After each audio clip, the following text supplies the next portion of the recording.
I see it. And a familiar face in the nerd world. Yep. I do use the term nerd with affection. Me too. You know, self-professed nerd. You do take on a lot of roles that would, Nerd-worthy. You know, a lot of comic stuff, lots of sci-fi. What attracts you to a role when you get that pitch, hey, we want you in our movie and our TV show? What are you looking for? What will the nerds like? I honestly love you guys very, very much, as you know, because I keep coming to these things. But I just try to find roles that speak to me that I find interesting in some way, or are a challenge, or something that I haven't done before. Excellent. Something that I think a lot of people have recently seen you in, obviously, is Deadpool, which is absolutely fantastic. Probably one of my favorite Marvel movies. Obviously, this is something that you've been involved in a lot longer than we have, you know, with the production, post-production, whatever parts you needed to do for that. What was it like for you to see the audience reaction to this film? I have to say I was very surprised. I knew that Deadpool was sort of another sort of cult favorite, as Firefly had been. I knew the character was not particularly one that people are very familiar with. I wasn't familiar with who he was until I went in and researched the part. And immediately fell in love with the character. He's so, just met it, you know, he's amazing. And so I thought, you know, it's for a specific select group of people who get it. And some people who get it will get it and will love it. But I didn't know that it would be so mainstream, so that was a really big surprise. Pleasant one. Excellent. Well, I'd like to get things rolling since we've got a lineup on either side of the stage. Let's go over here. Hi, Morena. Alright, hold on. It's coming from over there. Oh, hi. Like many millions of people who love Deadpool, I found it hard to be able to contain my laughter throughout most of the movie. Was there a scene that you were filming with Ryan that no matter how many times you try to fill it, you would just keep breaking character, or you or Ryan would keep breaking character, just cracking up? Every scene. Seriously. I mean, going to work was so much fun. And we worked really hard. You know, you have to really be on it, be familiar with the character, familiar with the script in order to be able to play around like that. And he was just so great at one-liners. But, you know, he works very meticulously, and it was really, really fun, but it was a lot of hard work. Great, thank you. All right, let's go switch things up. Let's go to this side. Hi, thanks for being here. I had the pleasure of attending Jewel State's panel in this same room on Friday, and she shared with us a story about when you were shooting Serenity. Okay. And she tricked you into going onto the Van Helsing haunted house.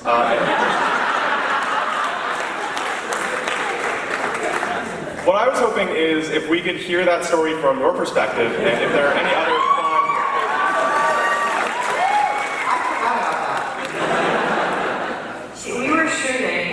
at Universal for Serenity, and there was a scene we were waiting to start shooting, but whatever they were at the moment shooting was taking a lot longer than anticipated, and so we were sitting in our trailers pretty bored for hours and hours and hours, and Jewel was like, let's go to Universal Studios and go on the ride. So we somehow got permission from production to let us go away for an hour or two. And she, of course, wanted to do everything I didn't want to do. I'm a wuss when it comes to roller coasters or rides or anything. I mean, it's not my thing. Yeah. And she, of course, wanted to do everything that I didn't want to do. So there was some haunted Van Helsing haunted. She's like, it's going to be really stupid. Just go in. And I was like, no, I really don't want to. It's going to creep me out. I'm not going to sleep for days. She's like, I don't remember how she got me in there, but she did. And it was one of those terrifying moments in my life. I am such a sucker for that stuff. And I remember this midget strapped to a bungee cord flying at me in the air. And he stopped literally here and got bounced back. And I was like, I'm out. So I walked away. It was horrifying. That guy doesn't even work there. Torture me. Does that line up with what Jewel said? Yes or no? Yes, pretty much, yes. Good to know. We got our story straight. Hi. I just want to say I've loved you actually for a long time. I first started watching you on V and then continued watching you on Firefly and Deadpool and everything. Recently Gotham with my dad. So I was just wondering, with Gotham, like, was there any like a particular scene that you loved to film? I really am enjoying the show. It's such a different relationship and dynamic that I've ever played. I really enjoyed that whole episode with the circus people and Jerome and the snake charmer and all that stuff. That whole episode was really, really fun. And there was a scene that Ben and I shot where we were looking for this hatchet in the middle of the night. And it was kind of a fun, funny scene between us, but also just really tense. So that was a blast. Thank you. All right. Robin? Hello, Hi. I'm Kian, this is my sister Scarlett, and we were both wondering if you know what Pokemon Go is, and if so, what do you play? It's impossible to not know what it means with everything that's going on, but I do not play. I am fascinated by it. Do you play? Yep. I do. Are there any Pokemon on stage right now that we should be aware of? Or are you guys Our building sucks for Pokemon! But it's awesome for Q&As, right?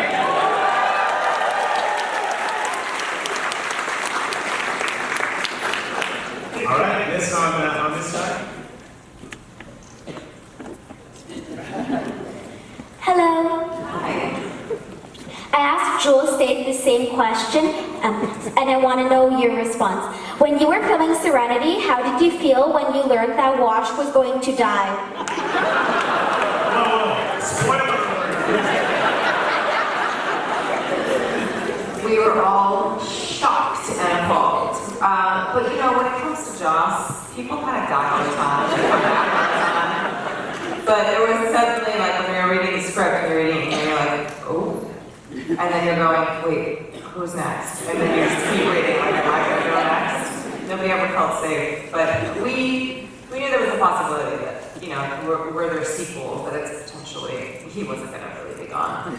I think, that's my opinion. No, but Joss never told me that, but that's what I think. Does knowing when you're reading a script that your character is going to get killed off or something terrible is going to happen to you have any bearing on whether you decide to go to a band counseling haunted house or not?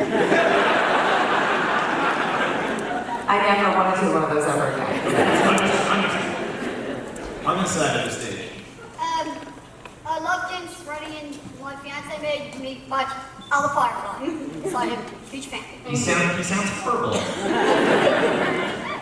No, he's not.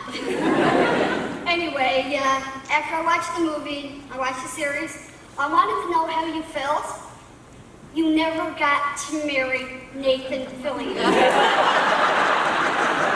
That's what you think.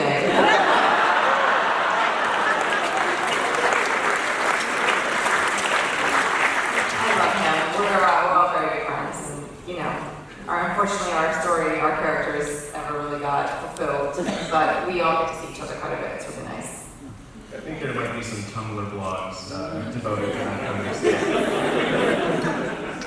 Yes, sir. Hello, Morena. Thanks for being here. Just had a quick question. Obviously, with your roles, both Inara and then Vanessa and Deadpool, you have these strong female characters that are beautiful, obviously, because you're playing them, but also like... I had to get that in there, come on. But also had a sensual aspect to them, but without being objectified. In particular, like Inara was like the heart and soul of the show, and with Vanessa as well, it's not about her just being this attractive woman. I just want to ask you a question as a hardworking female actor. How did you manage to succeed without being objectified in Hollywood? Do you find that's still a struggle for the up-and-coming female actors out there? I think it just depends on how you represent yourself and what you want to do and the roles you want to take. You know, there are plenty of roles that I can take that would not be so strong or emotionally driven, you know, that would be just about sex or just about violence or whatever it is, the subject matter. But it's important to me that I don't play those roles. And so it's just, you know, you don't often get to choose your jobs, but you can choose the things you don't do. Thank you so much. That's good advice for everyone here.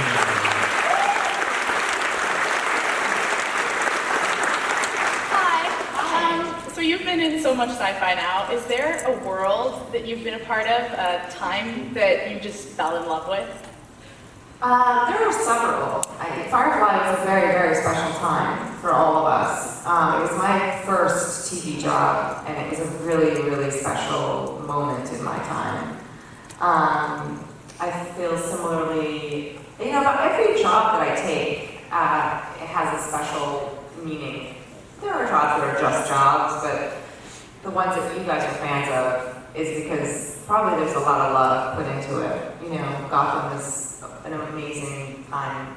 It's an amazing show to be part of, an amazing time in my life. And similarly, Deadpool was just an incredible character and an incredible world to dive into. So there's always just a little bit of specialness to everything. Thank you.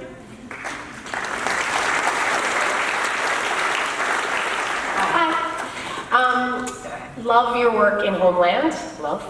And also, I fell in love with you with the V. And can you talk to any kind of memorable scenes or events while filming the V? The V, yes. Let's see. I once played a really bad joke on Laura Vanderhood, like my daughter on that.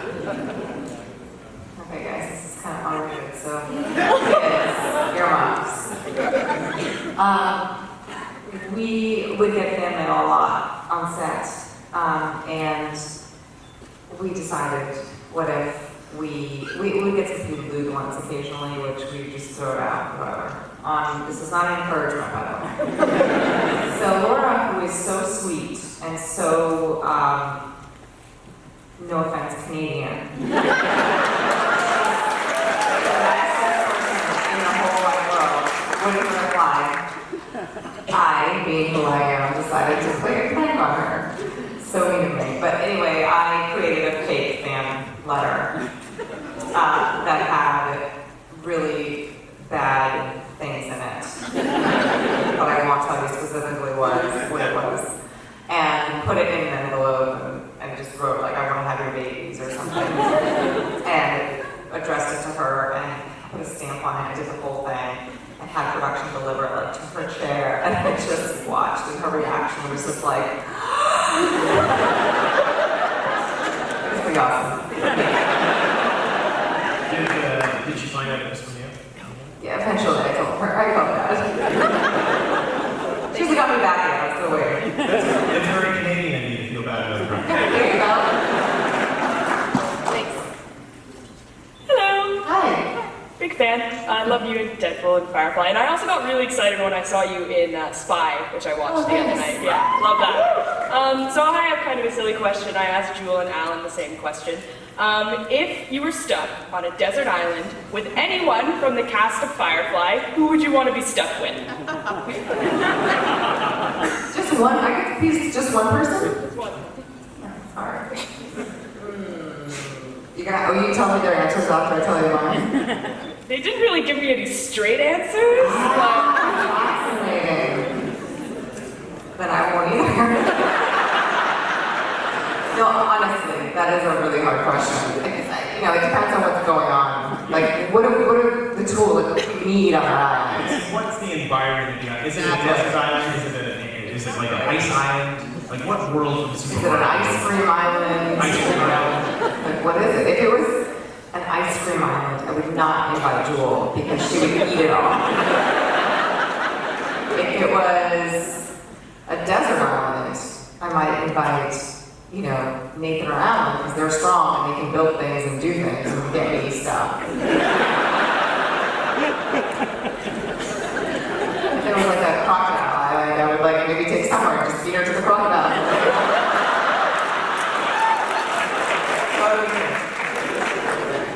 Thank you. Hi, so my question is about the couple of episodes that you did in The Mentalist. I really love that you kind of played a villain, and it was kind of it was interesting because Patrick Jane had a special relationship with you, didn't really consider you as a villain. What was it like to be on that show? It was fun. It was a really fun character because she was constantly striding the line between, super shady, like what was she doing, and being sort of self-righteous and I'm doing the right thing, She was not necessarily a good person, but I liked that she drew people in. and made them like her despite the fact that they knew she committed murder or whatever it was that she did. So it was really fun. It was fun to go there and play that character, and those guys are also nice. It was a pleasure being part of the show. I'm glad that they kept asking me back. Thank you. I think you're really pretty. Hi. Hi. First of all, welcome to Toronto. Thank you. I've seen you introduced you with Firefly, then I saw you last in Deadpool.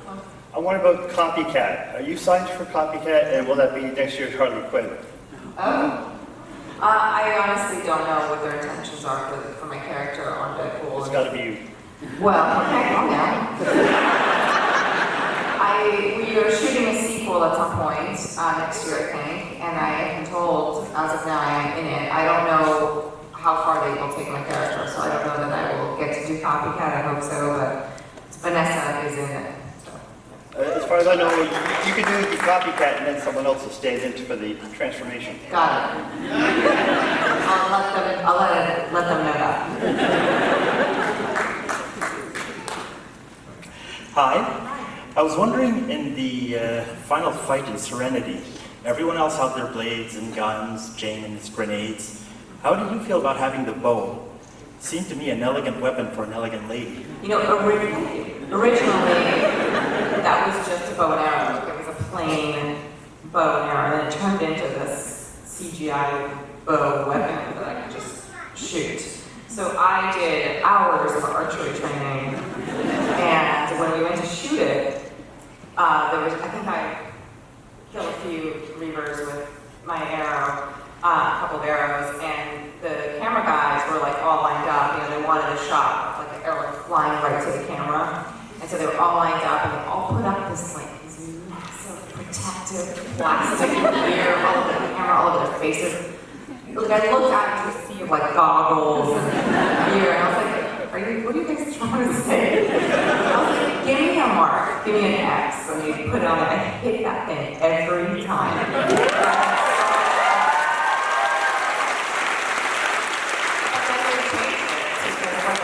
Thing where I push it, you know, just like an electronic thing. So. You made it look so good and it was unbelievable to me. Exactly. Hi, I was wondering what your experience was like on Stargate. It was a show that had been very well established by the time that I went on, but they were really nice and very bonded, and it was a smooth transition. I had a hard time at first with the lenses I had to wear because my eyes were orange. In the first couple of episodes, they had contacts that I had to wear, and my eyes just did not do well with it. It was like, at the end of the day, it was all red and scratchy and watery, to the point where I showed up to work and I was like, I can't open my eyes. So they ended up having to do it CGI after the fact, because it was just hurting. But it was a fun show, and, you know, and again, really fun to be that evil. That sweet and that evil at the same time. Hi. I love your character in Homeland. Thank you. So can you maybe talk about playing that role or maybe acting with Claire? Sure. I loved it. It was really fun. It was really emotionally challenging and rewarding at the same time. I loved having those scripts. They were really, I really looked forward to getting a script and getting every episode, and I would read it like I wasn't even on the show. And it was really challenging to allow yourself to go to those places that are just not very uncomfortable and not very fun for so long. And working with Damien and Claire was phenomenal. They're very hard workers, and Claire's very different, and we just kept in touch over the years. Hi. Hi. I was wondering if you had any advice for young up-and-coming actors, any tips for us? Sure. I come from, acting school and being classically trained, and I feel that there are a lot of pros and cons to it. Obviously, it depends what kind of acting you want to do. But I would say just sign up for classes, sign up for different kinds of things. You never know where your strengths are going to lie. Take theater classes, take film classes, take commercial classes, take voice character classes, take comedy classes, you know, just get into it and do as much as possible because you're going to grow and learn through everything and you'll learn what you're bad at, what you're good at, what you love doing, and go for it. Thank you.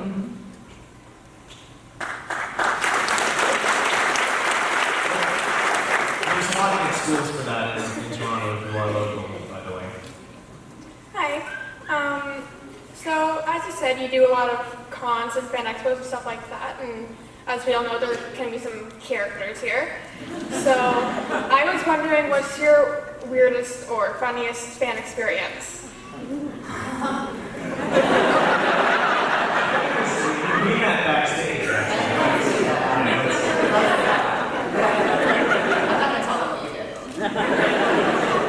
It's okay if you cry.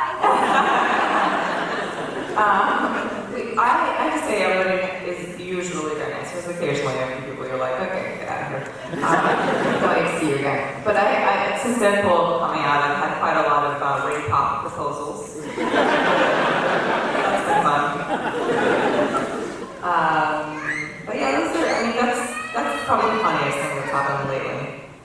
And that's good. Because my health is good. Keep that in mind. Thank you. Hi. Hi. Hi, I just wanted to ask, what was your favorite scene of playing in Deadpool? Have you seen Deadpool? Yeah.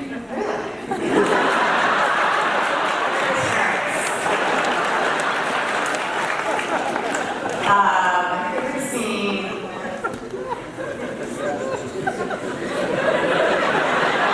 I can talk about. I actually really like the first scene that you see my character in the bar scene where we're one-upping each other on terrible things that have happened to us. I think very, very funny, very well-written scene. That was my audition scene actually for the movie, and it never strayed from that. That has always been that scene.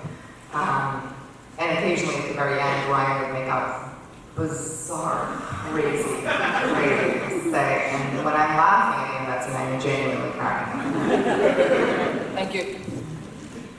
Did you know that the stinger at the end of that film, by the way, I don't know how much of the script you're getting. Yeah? Oh, about them adding that to the end? Yeah. No, that was not in the script. That was something they added on later. Yeah. Very cool. Hi. So I've been to a couple of panels this weekend, and a running theme kept being craft service on set. So I was wondering what the best craft service experience you had was, and what was the worst.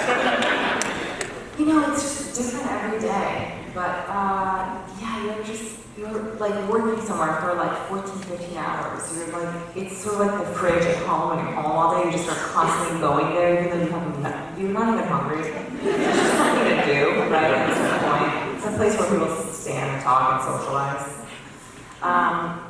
You know, it's nice to have delicious food, healthy food when you want it, amazing ice cream when you don't. But I don't know if I've had a bad experience. I mean, the bad experience is like, okay, I'm gonna walk away. I'm not gonna eat that thing that's been sitting there for 12 hours. Oh, you know what? I know this. When I was in Morocco shooting The Red Tent, I was in the desert, and I kid you not, it was like 98 degrees every day. We're in a tent. There's flies everywhere. Craft service was a table about this big in the tent where the actor chairs were, and they would just leave out about 10 plates of cucumbers, tomatoes, celery, and tuna. Just tuna fish salad on a plate. All day. And flies goes on. And for those who don't know, like days on set can be really, really long. Like, Really long. So like 10 hours in, you didn't want to sit in those chairs anymore. That was pretty gross. They're in the same room, in the same tent. Right. Someone didn't think that through. Just a side story. I've been on a lot of sets doing interviews behind the scenes type of stuff. Are there always boiled eggs? It's like every set I've been on, there's like a bowl of pre-peeled boiled That's like eggs. for breakfast, right? Like the morning part of the It's day? always there. Is it always there? Obviously on Toronto sets. Yeah, I don't know. I haven't worked in it here. I haven't done it. We have them in the morning until about noon, and then they go away. Because who wants to boil eggs and sitting there all day? Suspicious. Yeah. Hi. Of all the characters you've played, which do you think you relate to the most? It's a trick question.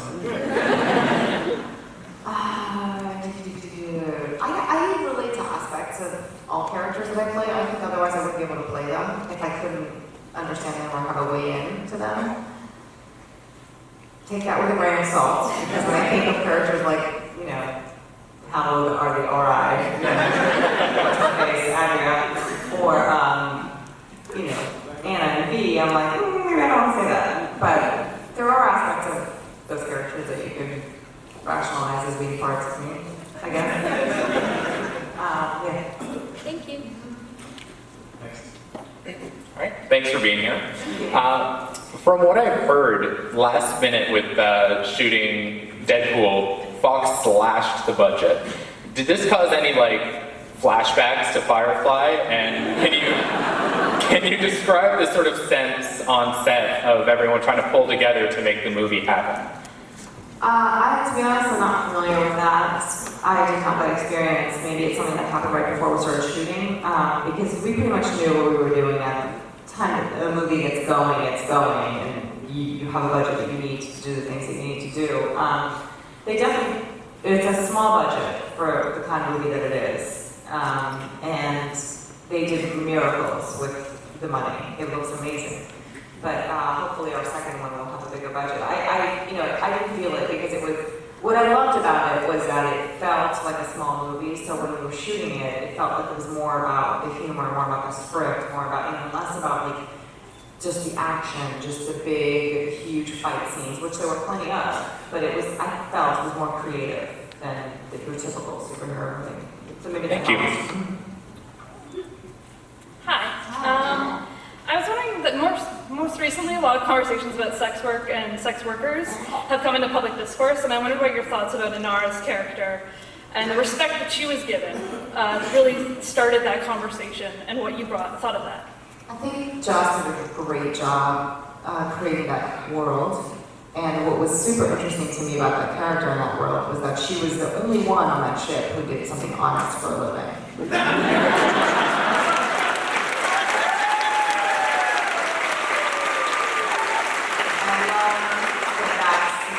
Creative, and that I think is incredibly smart because it immediately takes away from the taboo of it all, and the ritual with which he gave, to her clients and the way she does things just made it a job, something that could be seen as, like theater or just a different profession. And so I think he did a really phenomenal job addressing that issue. Hi. So in Gotham, obviously, your character probably isn't super fond of Barbara.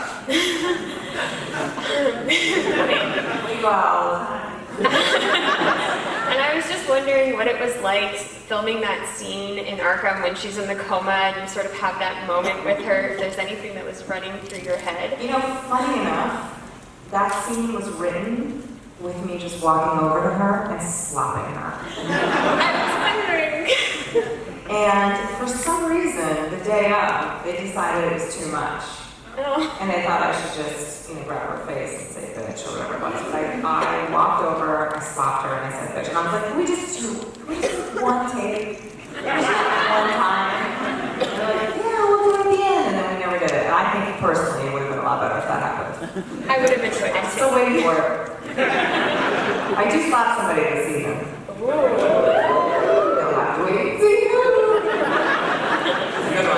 We're just on the 10-minute mark warning, so if you've got questions, please make your way to either of the microphones. I just had a lot going on emotionally. I just wondered if you had any character or scene with one you just had a lot of trouble kind of getting into the right mindset to give a good performance for it. Yeah, it happens occasionally. I just shot a scene the other day that I was not particularly proud of. I just felt I wasn't connected emotionally. You just sometimes don't have it. You're tired or distracted and, with kids at home or thinking about what's happening. You somehow can't tap the well. And I felt not great about it, but what's interesting is the director and people who were there that day were like, oh, they did a great job in that scene. And I was like, really? They're like, yeah, great, we got it, And it doesn't matter what I feel at the end of the day. If you guys get it, and if somebody's watching and they get the message and they feel emotionally connected to it, then I've done my job. Thank you. Sure. Hey Morena, thanks very much for coming. Was a huge fan of Firefly and Serenity when it originally came out, and just watched it recently with my girlfriend. She loved it too. I wanted to ask you though about Deadpool.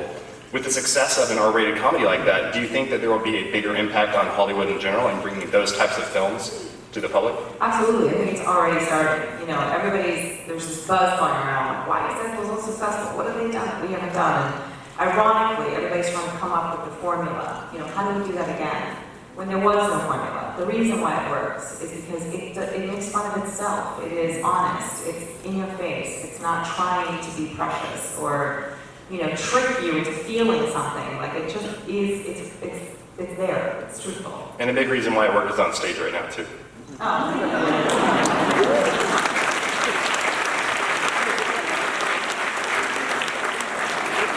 Hi, I love your work, and what I want to know is when are you getting a lead role? Thank you. I don't know. I'm gonna take that up with the man upstairs. I don't know. Let's hope soon.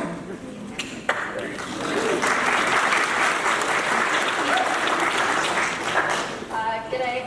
I was wondering what you had for brekkie this morning, and if you were overly keen on it, what would your ideal brekkie have been?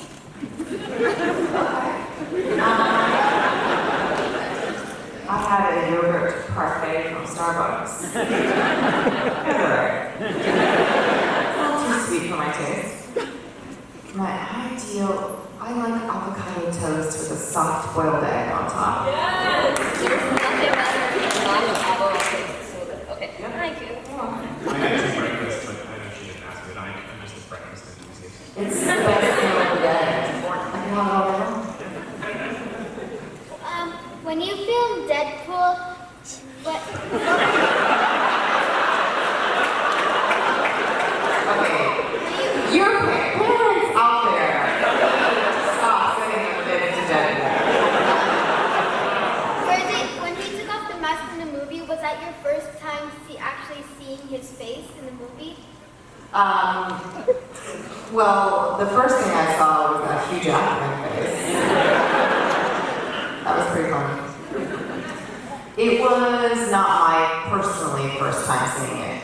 I'd seen him on set several times, and little movie magic trick that I'm gonna let you in on.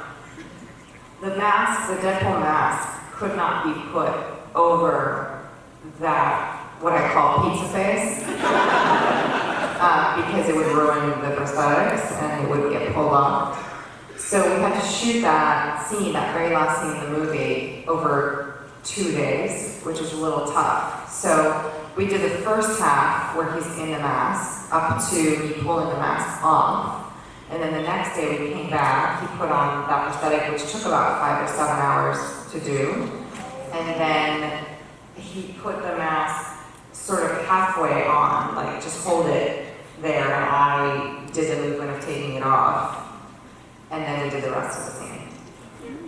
Thank you. You're welcome. Not the most conducive to good emotional journey. I had to do it over and over again. Hi. I was just wondering, do you follow like the Firefly comics, like the ones made by Dark Horse? Yeah, I've seen a few of them. Okay, so now that like there's kind of like a source material, let's say if like there's a miracle and like they asked you guys to like continue. Like, Every time. I'm sorry, I just had to ask. You know. You're right, it takes a miracle, but you know, you never know. Miracles happen every day. So you would like definitely go for it if it does. I mean, why not?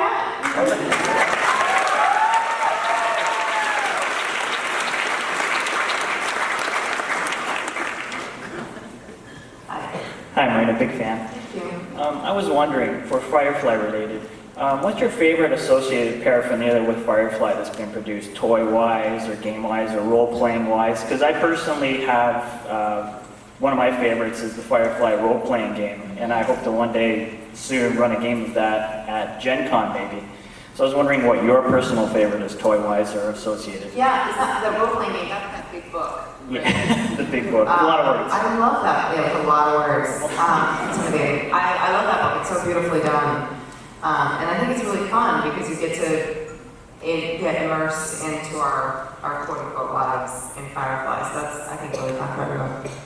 Thank you. Thank you. All right. So we got another on the set.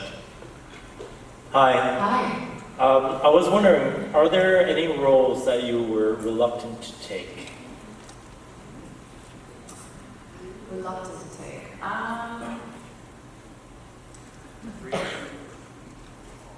Yeah, I mean, the roles that I'm reluctant to take, I typically don't take them. Seriously, I mean, you know, if I'm having something where I'm like, I don't know about this, I won't do a good job. I just know that there's something that's, you know, keeping me from doing it. I'm trying to think of an example of that, of something that's But any of the ones that you've done so far? No. I did this movie called Sands of Oblivion. Please don't watch it.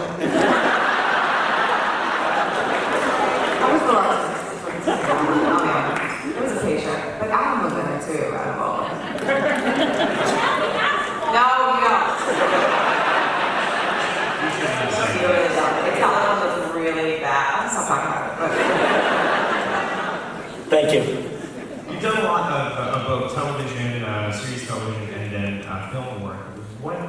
What do you like doing more? Is there something that you can only get from series television and something that you only get from film? I like having a balance of both because TV series gives you sort of the illusion of a steady job as an actor, which is really nice. But also you get to play out the character over a long period of time and in various different situations. So that's always fun. And getting a new script is like, oh, it's like doing a little mini movie all the time. But doing a film is great because you have the script, you know what you're doing, you know what your schedule is for the next 2 or 3 months, and you're telling a complete story start to finish. And there's something very satisfying about that. Sorry, this mic isn't conducive to short people. There you go. Is there any book or play that you would like to see adapted to the big screen that you would like to be in? I just started reading My Brilliant Friend, the Bronte novel. It's an Italian book. I don't know if any of you guys have read it.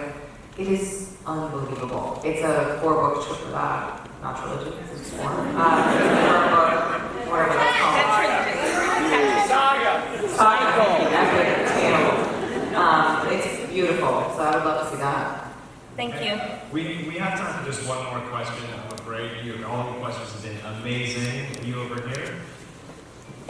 I feel bad. My question is not going to be that amazing. Well, sorry to put that on you.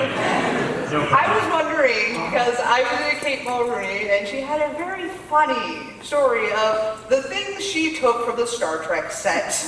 Do you have a funny story of something that you took from any of your sets? I've taken things here and there. Tuna. I took some tea sets from Firefly.